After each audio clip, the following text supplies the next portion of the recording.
Finance ಕಿರುಕುಳದಿಂದ ಸಾಲು ಸಾಲು ಸಾವುಗಳಾಗಿದೆ. Finance ಟಾರ್ಚರ್ಗೆ ಮನೆ ಯಜಮಾನ ಸೂಸೈಡ್ ಮಾಡಿಕೊಂಡಿದ್ದಾನೆ. ಡೆತ್ ನೋಟ್ ಬರೆದಿಟ್ಟು ತನ್ನ ಅಂಗಡಿಯಲ್ಲೇ ಸಾವನ್ನಪ್ಪಿದ್ದಾನೆ.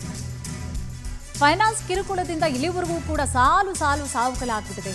ಏನು ಸ್ವಲ್ಪ ಹಿಂಸೆ ಕೊಡ್ತಾರಾ ಇವರು? ಫೈನಾನ್ಸ್ ಟಾರ್ಚರ್ಗೆ ಮನೆ ಯಜಮಾನ ಪಾಪ ಸೂಸೈಡ್ ಮಾಡ್ಕೊಂಡಿದ್ದಾರೆ. ಡೆತ್ ನೋಟ್ ಬರೆದಿಟ್ಟು ತನ್ನ ಅಂಗಡಿಯಲ್ಲೇ ಸಾವನ್ನಪ್ಪಿದ್ದಾರೆ. 44 ವರ್ಷದ ರಂಗನಾಥ್ ಆತ್ಮಹತ್ಯೆ ಮಾಡಿಕೊಂಡಿರುವಂತಹ ವ್ಯಕ್ತಿಯಾಗಿದ್ದಾರೆ. ಕುದೂರಿನ ಮೂರೂರು ಹ್ಯಾಂಡ್ ಪೋಸ್ಟ್ನಲ್ಲಿ ಒಂದು ಘಟನೆಯಾಗಿದೆ.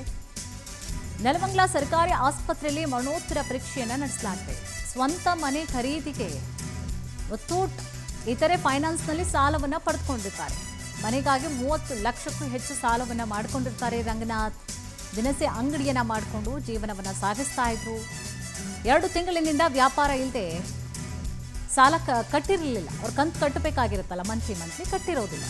ಸಾಲವನ್ನು ತೀರಿಸಲಿಕ್ಕೆ ಮನೆ ಅಂಗಡಿಗೆ ಬಂದು ಪ್ರತಿನಿತ್ಯ ಕಿರುಕುಳ ಕೊಡ್ತಾ ಇದ್ರಂತೆ ಫೈನಾನ್ಸ್ ಕಂಪನಿಯವರು. ಹೀಗಾಗಿ ಅಂಗಡಿಯಲ್ಲಿ ನೇಣು ಬಿಗಿದುಕೊಂಡು ಆತ್ಮಹತ್ಯೆ ಮಾಡಿಕೊಂಡಿದ್ದಾರೆ. ಕುದೂರು ಪೊಲೀಸ್ ಠಾಣೆಯಲ್ಲಿ ಈ ಸಂಬಂಧವಾಗಿ ಕೇಸ್ ಕೂಡ ದಾಖಲಾಗಿದೆ. ಸಾಕಷ್ಟು ಫೈನಾನ್ಸ್ ಕಂಪ್ನಿಗಳು ಇರ್ತಾರಲ್ಲ, ಎದೆ ಮೇಲೆ ನಿಂತು ಬಿಟ್ಟಿರ್ತಾರೆ.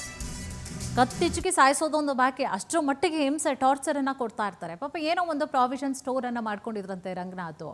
ಮನೆ ಏನೋ ಖರೀದಿ ಮಾಡಲಿಕ್ಕೋಸ್ಕರ ಅಥವಾ ಕಟ್ಟಲಿಕ್ಕೋಸ್ಕರ ಅವರು ಮನೆ ವಿಚಾರವಾಗಿ ಅವರು ಸ್ವಂತ ಮನೆ ಮಾಡ್ಕೊಳ್ಬೇಕು ಅನ್ನುವಂಥ ಕಾರಣಕ್ಕೋಸ್ಕರ ಸಾಲ ಮಾಡ್ಕೊಂಡಿರ್ತಾರೆ. ಸೊ 2 ತಿಂಗಳಿನಿಂದಲೂ ಕೂಡ ಅವರು ಸ್ವಲ್ಪ ಬಿಸ್ನೆಸ್ಸಲ್ಲಿ ಕೂಡ ಲಾಸ್ ಆಗ್ತಾ ಇದ್ದಂತಹ ಕಾರಣವಾಗಿ ಕಂತನ್ನು ಕಟ್ಟಿರಲಿಲ್ಲ. ಅದಕ್ಕೋಸ್ಕರ ಬಂದು ಸಾಯೋ ಲೆವೆಲ್ಗೆ ಟಾರ್ಚರ್ ಕೊಡ್ತಾರೆ ಅಂತಂದರೆ ಇನ್ಯಾವ ಲೆವೆಲ್ಗೆ ಇರಬೇಡ ಇವರು ಟಾರ್ಚರು ಅಂತ ಹೇಳಿ ಅಷ್ಟು ಮನ್ಸಿಗೆ ನೋವು ಮಾಡಿಬಿಡ್ತಾರೆ. ಎಲ್ಲಿದ್ದರೆ ಅಲ್ಲಿ ಬರೋದು, ಕೆಟ್ಟ ಮಾತಾಡೋದು, ಮಾನ ಮರ್ಯಾದೆ ಎಲ್ಲ ಹರಾಜಿಗೆ ಹಾಕಿಬಿಡೋದು. ಹಿಂಗೆ ಮಾಡಿದಾಗ ಪಾಪ ಅವ್ರಿಗೂ ಕೂಡ ಬೇಸರ ಆಗ್ಬಿಟ್ಟಿದೆ. ಬಂದು ಕಾಟ ಕೊಡ್ತಿದ್ರು. ನನ್ನ ತಮ್ಮನಿಗೆ ಹುಷಾರಿಲ್ಲ ಅಂತ ಹೋಗಿದ್ವಿ. ದಿನ ಬಂದು 2-3 ಬಾಕ್ಲು ತೆಗಿನೋರು ಚೆನ್ನಾಗಿ ನಡೀತಿತ್ತು. ಅವಾಗ ಕಟ್ಕೊಂಡು ಹೋಗ್ತಿದ್ರು.